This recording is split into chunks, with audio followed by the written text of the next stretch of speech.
Hello, this is Shannon with Beads and Babble. This is part 3 of our mini series on how to make your own jump rings. This one tutorial will focus on rectangular and square jump rings. What we'll be using today is some blue painter's tape, a steel bench block, our handy dandy blocks of wood, our nylon mallet, a pair of chain nose pliers and bent nose, nylon jaw, some flush cutters, a variety of 16 and 18 gauge wire. This is some copper, brass, and a copper core silver plated wire, craft wire. And these are the jump rings we will be making today. Rectangular and square jump rings. All made with these mandrels here. And these are actually design stamps. Once again, I showed you how to use these in the oval tutorial. And they come in really handy, these square ones. And you can tape several together to get a rectangular form. And it's important that you use steel mandrels because you will not be able to get the coil off anything that's soft. It will bite into the soft material and it will stay. So the first one we will do is the large rectangle, and this is the rectangle made out of 18 gauge, and this is the rectangular shape made out of the 14 gauge wire. So like all the other jump ring videos, I'm going to hold the mandrel, my handy dandy handmade mandrel, in my left non-dominant and the copper wire, 16 gauge copper wire, in my right dominant hand. And I have simply taped 3 square stamping mandrels together with painter's tape. Going to press the wire against the mandrel, giving myself a tail. This first bend I'm going to push firmly against the bottom to get that sharp angle. And then I'm going to actually do a little something different. I'm going to reposition my hands and place the bend that we just did on the top. I'm going to hold down the other side of the wire, the shorter side of the wire, with my fingers. And I'm going to bring down this with pressure so it is firmly against the mandrel. And then I'm going to do the same here. And I'm going to continue. Press and continue. That first coil might get distorted. It often does with these different shaped. They're not as easy to form as the other. As you can see, I bent the wire doing it, and I'm just bringing in the nylon pliers to straighten it out as I continue to wrap. And especially this thicker gauge wire is going to be extremely hard to get around there, but you can do it. And also, if you choose, you can bring in some gardening gloves, preferably ones with leather, in order to save your fingers any kind of damage while doing this. Now, as you can see, I've got the wrap around there, and it's not as tight on the sides as the other shapes. But we're going to bring in the mandrel, the steel mandrel, or excuse me, bench block. And we're going to tighten this up a little bit. I'm going to clip off this end here because we don't want it sticking out past the mandrel. I'm just going to cut it off. And I'm going to start with the short sides of the rectangle first. And I'm going to bring the mallet in. I'm going to tap. I'm going to flip.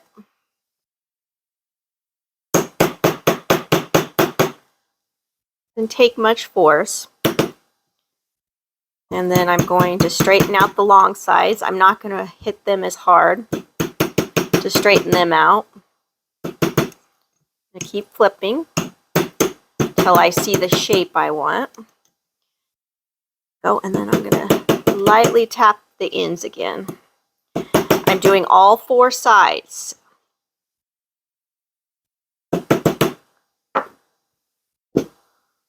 Slide it off the mandrel, and there is your rectangle jump ring made out of 16 gauge copper wire. I'll cut a couple of these off so you can see it. Long side of the rectangle is where we're going to cut. Halfway down, making sure we're not nipping into the next coil. Flush side number 1 cut, and I'm going to do flush side number 2 by flipping the flush cutters towards me. And then I'm going to flip them away. Another flush in number 1 and number 2 here.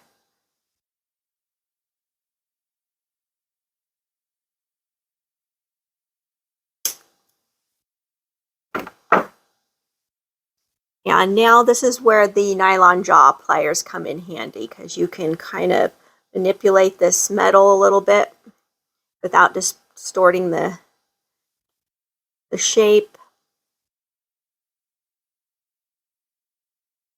and marring the metal.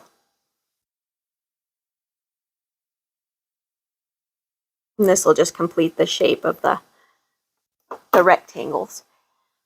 I'm going to bring in the steel bench block, put these on here, and then bring in one of the wooden blocks to put over it while I bring the mallet in.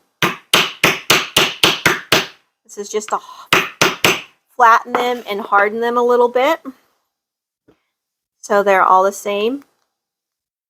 That's the sound you want to hear. So there is the first example of the rectangular jump rings you can make using a simple mandrel made out of design stamps.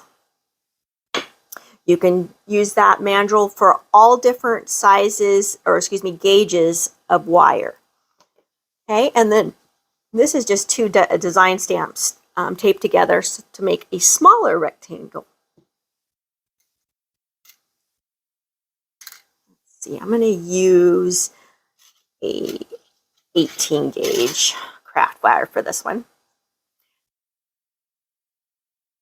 A little bit easier to manipulate since it's only 2 stamps together. Same coiling style of left hand mandrel, right hand wire, and we're going to do this first bend and then the next one. And I'll usually come back with my finger, kind of press, bring it alongside first coil, get it straight, and then I will rotate the mandrel as well as I'm doing this, keeping the wire straight and taut as I go around, using my fingers to press and pull. We will tighten this up with the bench block and the mallet too. So get it as tight as you possibly can with your fingers first.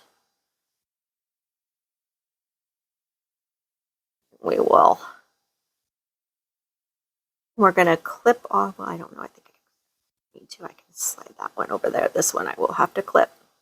You don't want any short wires sticking up, so you'll want to clip anything off that's going to interfere with the mallet and the bench block. All right, like the other one, we're going to start with the short side of the rectangle, tops, bottom, and then I'm going to flip it over and do the opposing side.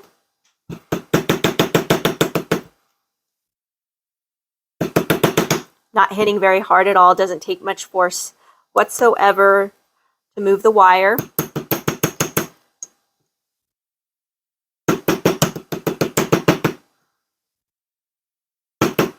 And once more, top and bottom. What this is doing is it's doing two things. It's hardening the wire and it's sharpening the corners. You're not going to get in like extremely sharp corners because it's just bending, and these are more of a rounded edge anyway. But as you can see, it makes a pretty nice rectangle. All right, I'll cut a few of these off. I'm in here at the long side, halfway, make 2 flush cuts. Another flush cut, separating the coils so I don't nick into the next set.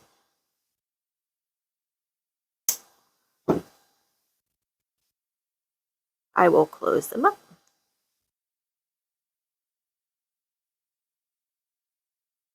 And there are the smaller rectangles using, that's the 18 gauge, the 16 gauge. But there you are. I mean, you're not going to get, like I said, extremely sharp corners, but as you can see, it makes a pretty nice rectangle. And that's really all there is to making a rectangle jump ring. It's just honestly fastening them, fastening the mandrels together with the tape, building from a square shape like these here, and then going from there. And if you have something that's metal and is already rectangular in shape, all the better. Okay, and then as for the square, I have these different sized square stamping design stamps because I do a lot of metal work, so I had these on hand. I'm going to start out with the smallest one first. I'm going to use a 18 gauge brass wire. I'm going to use the same exact technique of wrapping around the mandrel as I have in the previous 2 videos.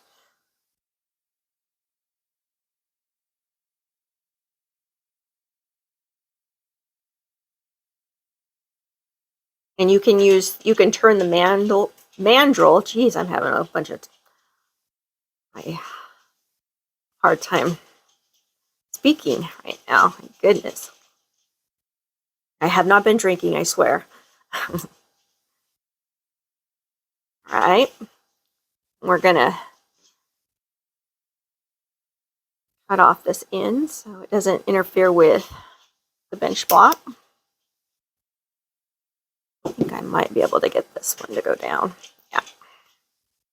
Alrighty, I'm going to bring in the bench block to kind of tighten up this coil a little bit.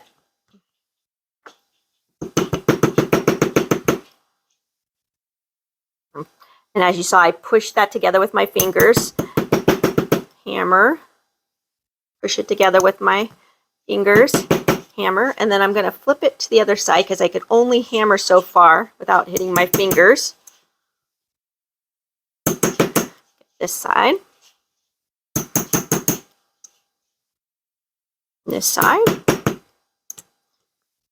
And this side. Slide it off now.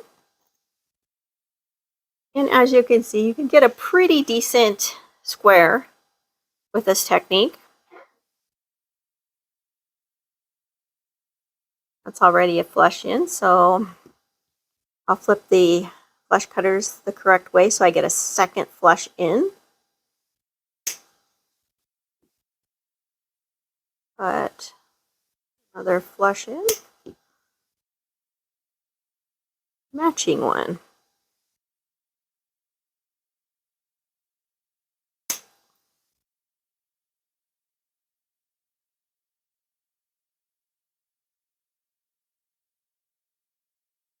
That one's too close to the corner like I showed you with the oval jump ring. So that one I'm going to call no good. And I'm going to cut another one. And like before, you will lose some of the material to loss of material when you're nipping off flush ends. You can also bring in the nylon jaw pliers so you can get this side formed nice and tight. Lock it in a little bit. Do the same with this one.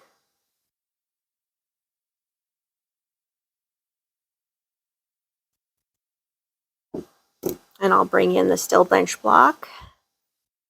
And I will cover these with the wooden block. Do a little bit of mallet hammering here. And when you do that, sometimes it will separate the ends again. So there you have some square-ish jump rings. Those over here. I'm going to grab the next mandrel. And I'll go over the sizes of these stamps. They're going to vary depending on the mandrels that you have available to you. I mean, it's not too uncommon to actually buy some mandrels, some steel mandrels on eBay, Amazon and stuff. You probably can find stuff, or even the hardware store. You might even be able to go in there and find something you can use for a jump ring mandrel for a relatively reasonable price. So here we go with the next size. Same exact technique as we did before. Don't worry if the first coil doesn't hold. It's mostly to get the grip on the mandrel that you need in order to finish the coil out. And then you can come back, push, and do the same over this way. And then that tightens it against the mandrel there.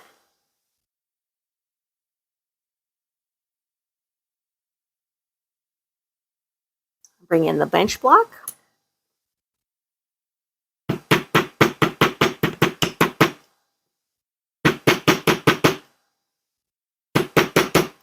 Hammering all four sides. And then we can slide it off.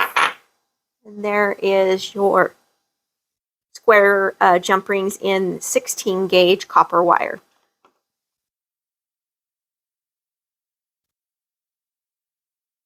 Cut a flush in.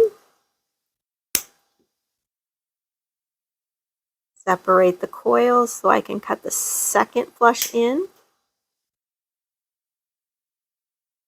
Do the same here.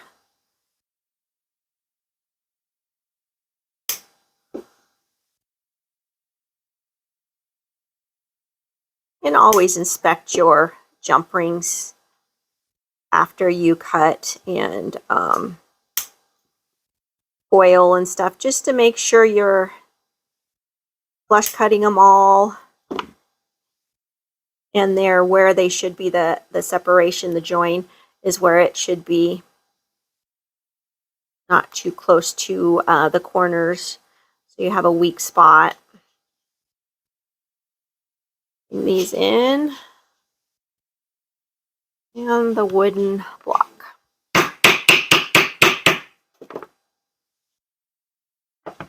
So there you have 16 gauge, 18 gauge. And as you can see, they retain a shape fairly nice both. Okay, and lastly, we're going to go to a bigger one. I'm going to use 16 gauge copper wire again.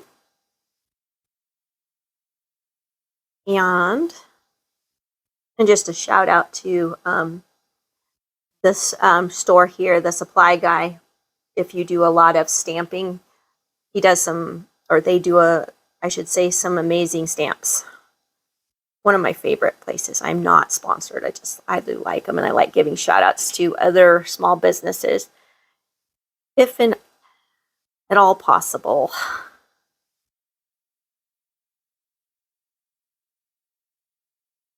Okay, I'm going to continue with my wrap around this larger square mandrel here.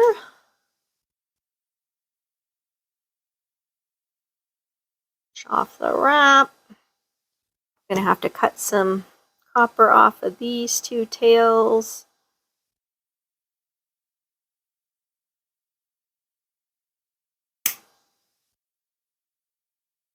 Push it back. Do the same here. Push it back. Bring in the steel bench block. And I am going to hammer all four sides.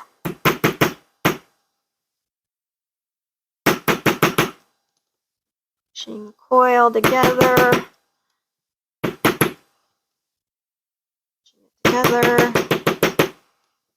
I get some nice squared up corners.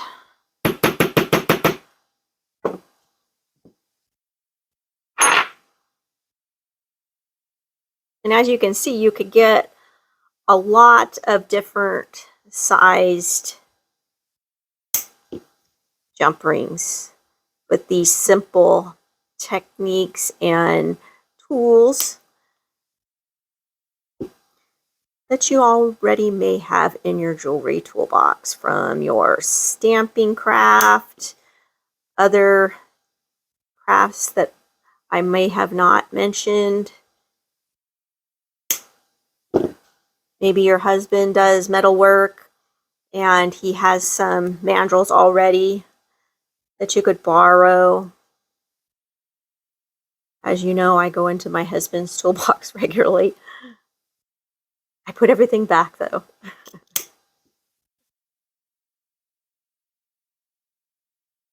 After I'm done using it, of course.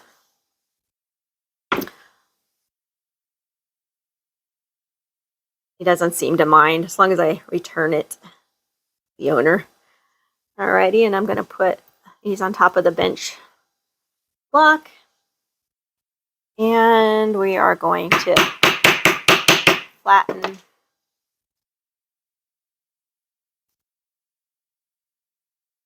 sure there. So here we have the square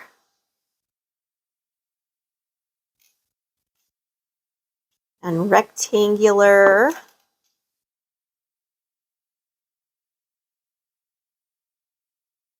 jump rings. And you saw that it didn't take too incredibly long to make these. Go. And I hope you guys are enjoying this mini series of how to make your own jump rings. I will be coming back with a triangular jump ring that you can make with a paintbrush handle that I happen to have found just hanging around. But this will be it for this particular tutorial, and you can literally, whatever you can scavenge around your house, the technique is there on this video, and all you need to know, you should have learned from this video. And if you have any questions or comments, just let me know and I will answer them as the best of my ability. So you guys have a great day, and I'll see you soon.